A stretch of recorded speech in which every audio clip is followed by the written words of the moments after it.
पाकिस्तान ने चाइना का 28.1 billion dollar का कर्जा देना है। अब चाइना ने ये कर्जा वापस मांग लिया है और चाइना इस पे से हटने को तैयार नहीं है। ये वही लोन है जो डिफरेंट गवर्नमेंट्स आती रही या डिफरेंट गवर्नमेंट्स को जो लोग लाते हैं वो लाते रहे और इस तरह से ये कर्जा जो है लिया जाता रहा। डिफरेंट फील्ड किस्म के प्रोजेक्ट्स का नाम लेकर चाइना से ये पैसा लिया गया।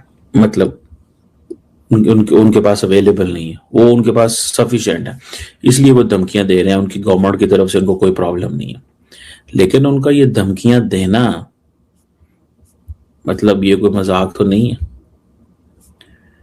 क्या हमें इसको ऐसे ही रहने देना चाहिए या हमें कुछ करना चाहिए इस हवाले से? तो पाकिस्तान का वजूद एक कच्चे धागे से इस वक्त बंधा हुआ है और वो कच्चा धागा किसी वक्त भी टूट सकता है और इस बात का बहुत अच्छे तरीके से पाकिस्तान के ऊपर हुक्मरानी करने वालों को पता है। हुकूमत की नालायकी और नाअहली है।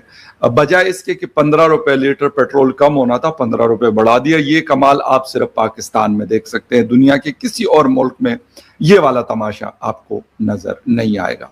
हर एक ने यही समझा कि ठीक है ये लोन मैं पकड़ लूंगा, उसके बाद हमने तो यहाँ रहना नहीं है, हम तो यहाँ से दौड़ जाएंगे, जो पीछे रह जाएंगे वो देखेंगे। और ऐसे होते होते आज ये लोन जो है 28.1 बिलियन डॉलर से भी ज्यादा हो चुका है। ये 28.1 बिलियन डॉलर तो वो है जो चाइना ने वापस मांगनी है। इसके लिए जी पाकिस्तान की तरफ से कभी पाकिस्तान के फील्ड मार्शल तो कभी पाकिस्तान के प्राइम मिनिस्टर, कभी डिप्टी प्राइम मिनिस्टर और कभी फॉरेन मिनिस्टर, कोई ना कोई जो है वो चाइना के चक्कर पे चक्कर लगा रहे हैं। चाइनीज जारी बात है, ये इस तरह मिसट्रस्ट शो करते हैं तो चैलेंजेस तो बढ़ेंगे, क्योंकि चाइनीज तो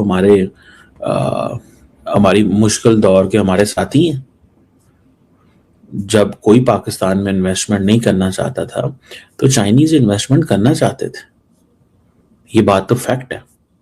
नमस्कार दोस्तों, आज हम बात करेंगे एक ऐसी भयानक जियोपॉलिटिकल क्राइसिस की जिसने हमारे पड़ोसी देश पाकिस्तान की पूरी तरह से कमर तोड़ दी है। एक जमाना था जब पाकिस्तान अपने दोस्तों खासकर चाइना और अमेरिका के आगे हाथ फैलाकर ऐश करता था और अपनी कंगाली को फॉरेन पॉलिसी के पर्दे में छुपाता था। लेकिन आज हालात इतने बदतर हो चुके हैं कि उनका सबसे बड़ा ऑल वेदर फ्रेंड्स यानी चाइना उनकी जमीन और उनके एयरपोर्ट्स पर कब्जा करने की तैयारी कर रहा है। चाइना ने ऐलान कर दिया है कि पाकिस्तान उनका 28.1 बिलियन डॉलर्स का उधार तुरंत वापस करे। सभी जानते हैं कि पाकिस्तान के पास IMF के आगे रोने के अलावा 2-3 बिलियन डॉलर जमा करने की भी हालत नहीं है, तो ये 28 बिलियन डॉलर कहां से आएंगे? कुछ पाकिस्तानी पत्रकार भी अब खुलेआम ये मान रहे हैं कि उनके करप्ट नेताओं और मिलिट्री एस्टैब्लिशमेंट्स ने देश को पूरी तरह से लूटकर खोखला कर दिया है। पैसा वापस ना आने पर अब चाइना का सीधा निशाना पाकिस्तान के सीपोर्ट्स, ग्वादर पोर्ट और बलूचिस्तान की बेशकीमती रेयर अर्थ मिनरल्स पर है। ऐसा लग रहा है दोस्तों कि पाकिस्तान बहुत जल्द ऑफिशियल तौर पर चाइना की एक कॉलोनी बन जाएगा, जहां डिसीजंस इस्लामाबाद से नहीं बल्कि बीजिंग से लिए जाएंगे। पाकिस्तान ने चाइना का 28.1 बिलियन डॉलर का कर्जा देना है। अब चाइना ने ये कर्जा वापस मांग लिया है और चाइना इस पे से हटने को तैयार नहीं है। ये वही लोन है जो डिफरेंट गवर्नमेंट्स आती रही या डिफरेंट गवर्नमेंट्स को जो लोग लाते हैं वो लाते रहे और इस तरह से ये कर्जा जो है लिया जाता रहा। डिफरेंट फील्ड किस्म के प्रोजेक्ट्स का नाम लेकर चाइना से ये पैसा लिया गया। हर एक ने यही समझा कि ठीक है ये लोन मैं पकड़ लूंगा, उसके बाद हमने तो यहाँ रहना नहीं है, हम तो यहाँ से दौड़ जाएंगे, जो पीछे रह जाएंगे वो देखेंगे। और ऐसे होते होते आज ये लोन जो है 28.1 बिलियन डॉलर से भी ज्यादा हो चुका है। ये 28.1 बिलियन डॉलर तो वो है जो चाइना ने वापस मांगनी है। इसके लिए जी पाकिस्तान की तरफ से कभी पाकिस्तान के फील्ड मार्शल तो कभी पाकिस्तान के प्राइम मिनिस्टर, कभी डिप्टी प्राइम मिनिस्टर और कभी फॉरेन मिनिस्टर, कोई ना कोई जो है वो चाइना के चक्कर पे चक्कर लगा रहे हैं। चाइना में जाकर शी जिनपिंग के हाथ पांव जोड़े जा रहे हैं कि भाई आप हमसे ये पैसा मत लीजिए, हमसे मत मांगिए, अभी हमारे पास नहीं है। डोनाल्ड ट्रंप की तरफ भी देखा जा रहा है, लेकिन शी जिनपिंग या चाइना इस बात के लिए तैयार नहीं है। चाइना ने साफ साफ कह दिया है कि पाकिस्तान को ये पैसा लौटाना ही होगा। अब पाकिस्तान जो 2-2, 3-3 बिलियन डॉलर के लिए अपनी नाक रगड़ते फिरते हैं, वो भला 28.1 बिलियन डॉलर कहां से लाएंगे? ऐसे में फिर कहा यह जा रहा है कि अगर इन्होंने पैसा वापस ना किया तो पाकिस्तान को कई जगहें जिसमें इनके सी पोर्ट्स भी हैं, जिसमें एयरपोर्ट्स भी हैं और कई दूसरी जगहें जो है वो चाइना के हवाले करनी होंगी। तो कोई बड़ी बात नहीं, ये लोग कर देंगे, इन लोगों को क्या टेंशन है, इन्होंने यहाँ थोड़ी रहना है। ये चाहे गवादर की जमीन हो, चाहे बलूचिस्तान का इलाका हो, चाहे किसी और जगह पाकिस्तान में ऐसी जगह जो कि चाइना चाहे कहेगा कि जी आप हमें दे दें, ये लोग बड़ी खुशी खुशी उनके हवाले कर देंगे। लेकिन इस वक्त पाकिस्तान में जो हालात हैं, जो बलूचिस्तान में हालात हैं, वहां के लोगों को बहुत कुछ पता लग चुका है कि उनकी जमीन को ये चाइना के हवाले कर सकते हैं और कभी भी की जा सकती है, क्योंकि चाइना अपना पैसा निकलवाना जानता है। चाइना को बहुत अच्छे से मालूम है कि अपना पैसा कैसे निकलवाना है। ये और बात है कि हम लोग बहुत टैलेंटेड लोग हैं, तो हमसे पैसा निकलवाने में चाइना का अपना तेल निकल जाएगा और पैसा बड़ी मुश्किल से मिलेगा और शायद ना ही मिले।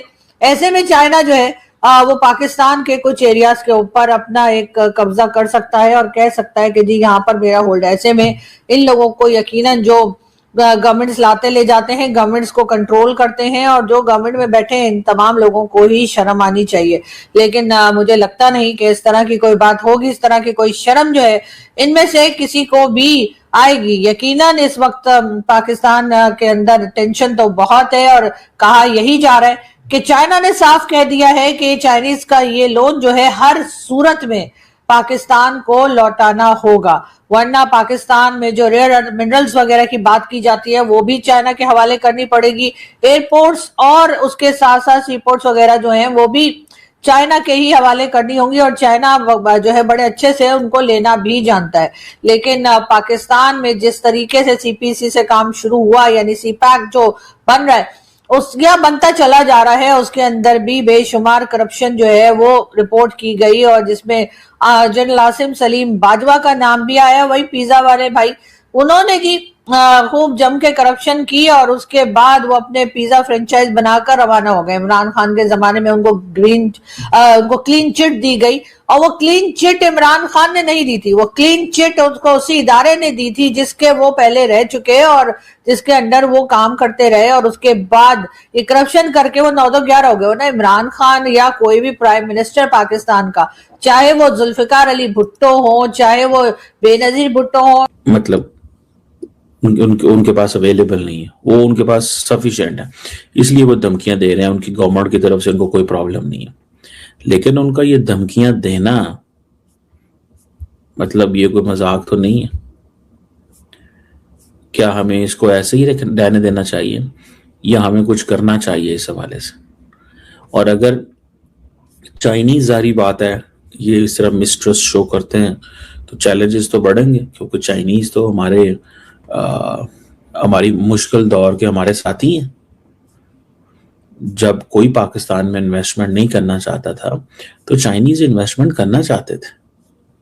ये बात तो फैक्ट है। और चाइनीज अब हम देख रहे हैं, अमेरिकन भी आ रहे हैं, बाकी भी आ रहे हैं। तो now we look at it in a careful way. हमें थोड़ा इसको और जाविये से भी देखने की जरूरत है, कि ये नहीं है कि जनाब चाइनीज को हम उनकी बातों को इग्नोर कर दें। मैंने 2 चीजें कही हैं। एक तो चाइनीज के पास सफिशिएंट रेयर अर्थ मेटल्स मौजूद है, पहली बात ये हमारे ज़हन में होनी चाहिए। और दूसरी, जो चाइनीज हैं वो ये समझते हैं कि जरा पाकिस्तान पे प्रेशर डालना भी जरूरी है, क्योंकि मल्टीपल और लोग भी इसमें आ रहे हैं,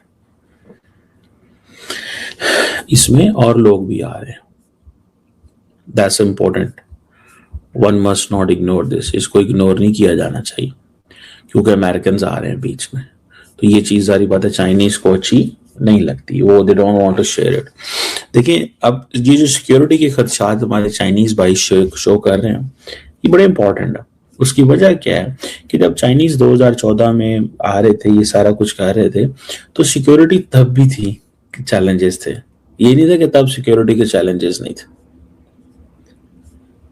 सिक्योरिटी के चैलेंजेस तब भी थे, और वो एक पता चल रहा था कि ये एक मसला है और ये रहेगा। दोस्तों, इस पूरे ग्लोबल डिजास्टर का सबसे बड़ा कारण पाकिस्तान की अपनी दोगली नीति और आतंकवाद को पालने की आदत है। एक तरफ ये लोग चाइना से पैसा लेते हैं, और वहीं दूसरी तरफ अमेरिका और डोनाल्ड ट्रंप को खुश करने के लिए नाटक करते हैं, जिससे अब चाइना का सब्र भी टूट चुका है। इसके साथ ही इनकी फॉरेन पॉलिसी इतनी तबाह हो चुकी है कि इनके हर बॉर्डर पर आग लगी हुई है। अफगानिस्तान के साथ रोजाना फायरिंग और अटैक्स हो रहे हैं, और भारत ने तो पहले ही इन्हें घुटनों पर लाकर रखा है। पाकिस्तानी पत्रकार अपनी वीडियो में ये तक कबूल कर रहे हैं कि पाकिस्तान में मौजूद टेरर कैंप्स को वहां की सरकार जिहादी कैंप्स कहकर बचाती रही है। और अब जब अननोन गनमैन आकर आतंकियों को ढेर कर देते हैं तो पाकिस्तान सरकार इसलिए चुप रहती है क्योंकि उनको पता होता है कि मारने वाला उन्हीं का पाला हुआ आतंकी था।